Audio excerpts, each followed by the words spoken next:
Sauce TV ప్రేక్షకులకు శుభాశీస్సులు. Sauce TV మాధ్యమంగా అనేక విషయాలు మీ ముందుంచుతూ ఉన్నాను. ఈ విషయాలను మీరు గ్రహించండి, సబ్స్క్రైబ్ చేసుకోండి, లైక్ చేయండి, షేర్ చేయండి. ఇవన్నీ చెప్తున్నాం. ఏమండి, ఒక చిన్న విషయం తెలిసిన వెంటనే మీరు 10 మందికి చెప్తారే, ఏది దాచుకోరే.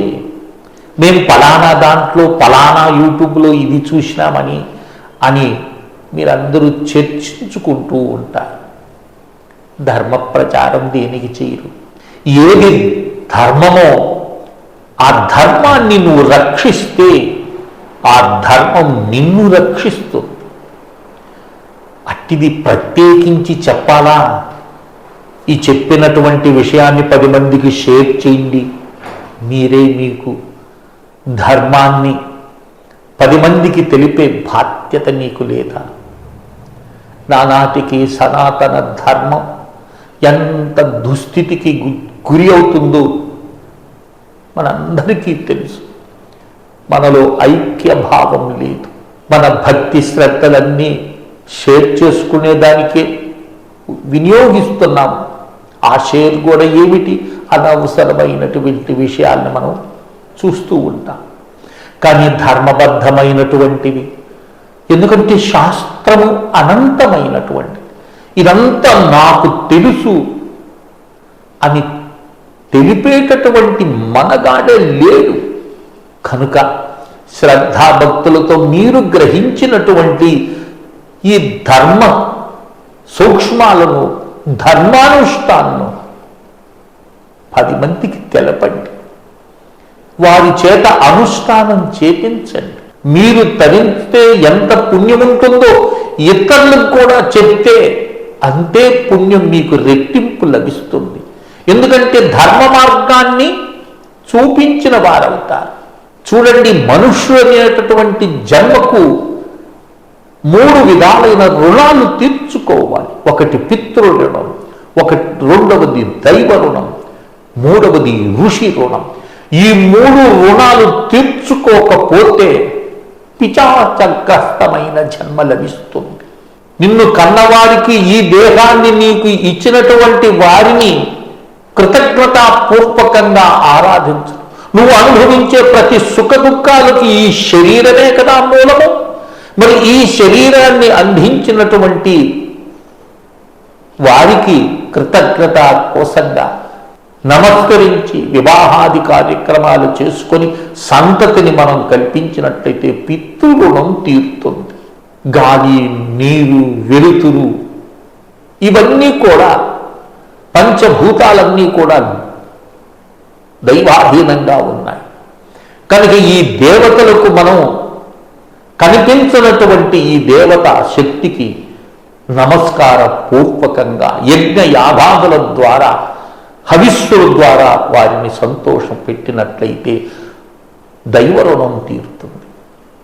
అనంతమైనటువంటి సంవత్సరములు తపస్సు చేసి పరమాత్మను దర్శించినటువంటి ఋషి వాణి, ఇప్పుడు చెప్పేది కూడా ఎవరు చెప్పిని, ఎవరో రచయితలో రాసినటువంటివి కాదు.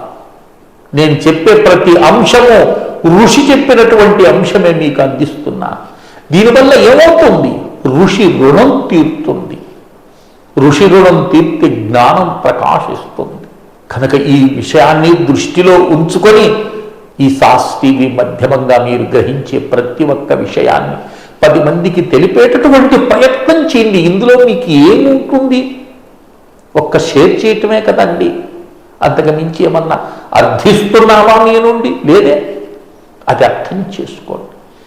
ఈరోజు అతి ముఖ్యమైనటువంటి విషయం మానవుడికి నిద్ర, ఆహారం, ఇవి చాలా ప్రధానమైనటువంటి అంశములు. నిద్ర లేకుండా మనము ఉండలేము, అలాగే భోజనం చేయకుండా అసలు ఉండలేము. పృష్ఠాన్న భోజనము చేసినప్పుడు వచ్చేటటువంటిది నిద్ర.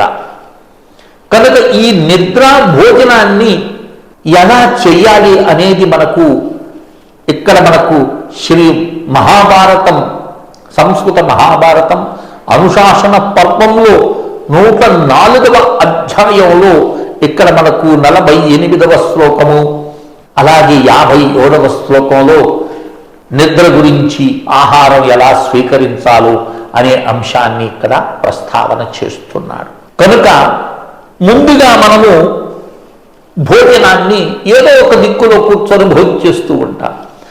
కానీ అందరికీ ఒక విన్నపం ఏమిటంటే భోజనం చేసేటటువంటి ఆ ప్లేట్ని మంచం మీద పెట్టుకొని భోజనం చేయటానికి ప్రయత్నం చేయవాకండి. అది రోగానికి దారి తీస్తుంది. శయ్య మీద భోజనం చేయకూడదు.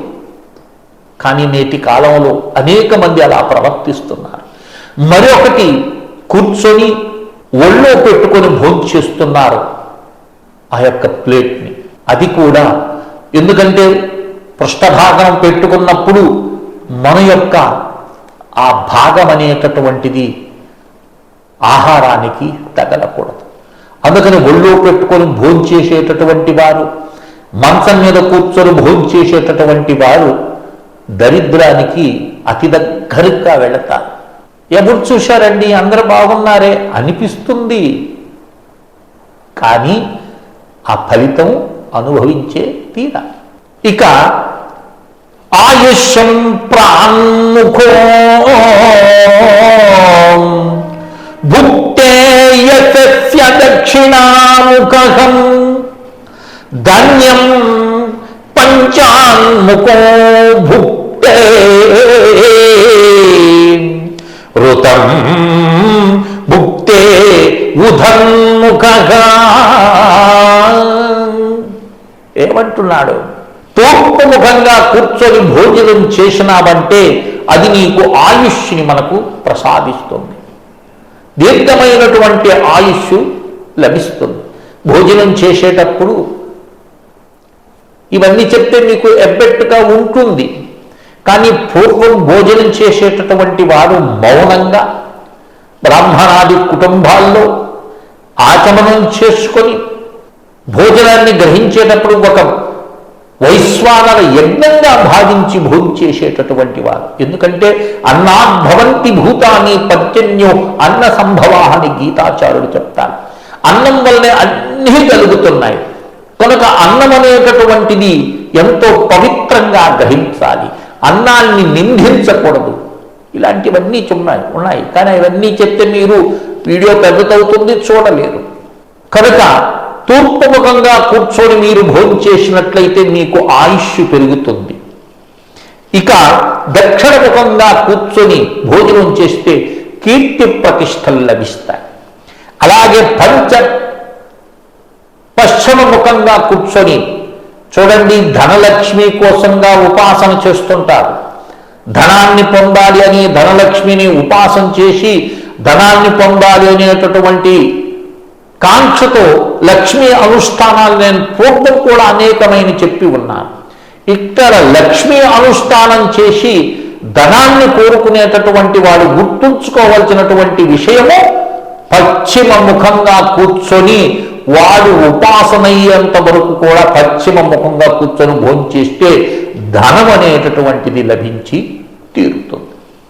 ఇక ధర్మంగా ఉండాలి, సత్యంగా ఉండాలి, ధర్మ మార్గంలోనే నేను నడవాలి అనేటటువంటి వ్యక్తి, సత్యంగా నేను జీవితం గడపాలి అనేటటువంటి వ్యక్తి ఉత్తరాభిముఖంగా కూర్చొని భోజనం చేయాలి.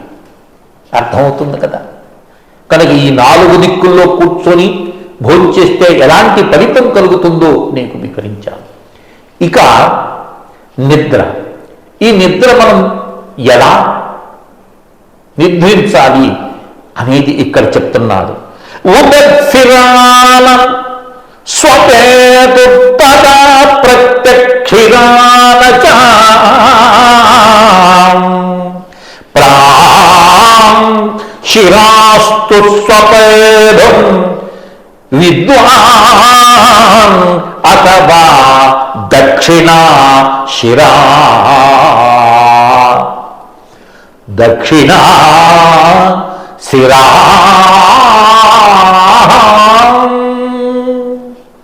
సామాన్యంగా సామాన్యంగా మనం నిద్రించేటప్పుడు నిద్రను చూసుకుంటాం, కానీ ఏ వైపు మనం తలపెట్టి నిద్రించాలి అనేటటువంటి అంశము చాలామంది దానికి తెలియదు అనుకుంటాను ఆ విషయం. కానీ తెలిసినా కూడా అదేమిందులేండి అని ప్రవర్తించేటటువంటి వారు అనేక మంది. పశ్చిమం దిశగా తలపెట్టి పనుకున్నావా కటిక దరిద్రుడివైపోతా, ఇందులో ఏమాత్రము సందేహం లేదు. కనుక పశ్చిమ వైపుకు తలపెట్టి నువ్వు నిద్రించినావా దరిద్ర దేవతను ఆహ్వానం చేసినట్లే, ఇందులో ఏమాత్రము సందేహం లేదు లేదు లేదు. ఇక దక్షిణం వైపు తలపెట్టి నువ్వు నిద్రించటం ఉత్తమోత్తమం అన్నారు. అలాగే తూర్పు వైపుకి తలపెట్టి నిద్రించటం కూడా ఉత్తమం అన్నాడు. మొట్టమొదట దేనికి ప్రాధాన్యరీత్యా అంటే దక్షిణ ముఖం, అంటే దక్షిణం వైపు శిరస్సు ఉంచి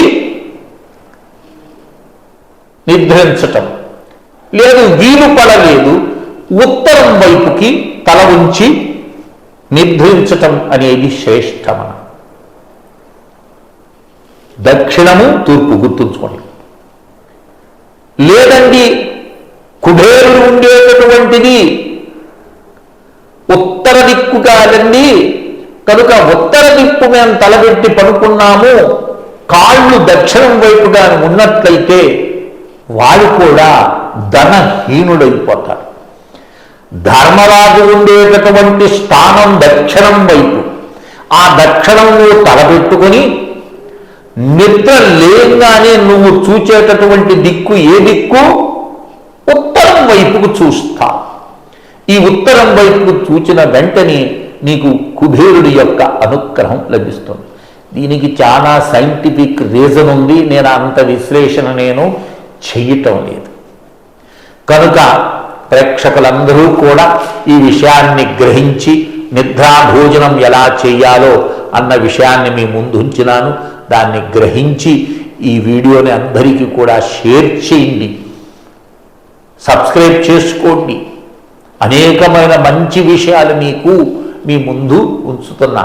కనుక అందరూ సుఖశాంతులతో వర్ధిల్లుతారని ఆశిస్తూ శ్రీ విద్యోపాస్కురి శ్రీ మండే లక్ష్మీ నరసింహారావు లోకా సమస్తా సుఖినో భవంతు. ఓం తత్సత్, ఓం తత్సత్, ఓం తత్సత్.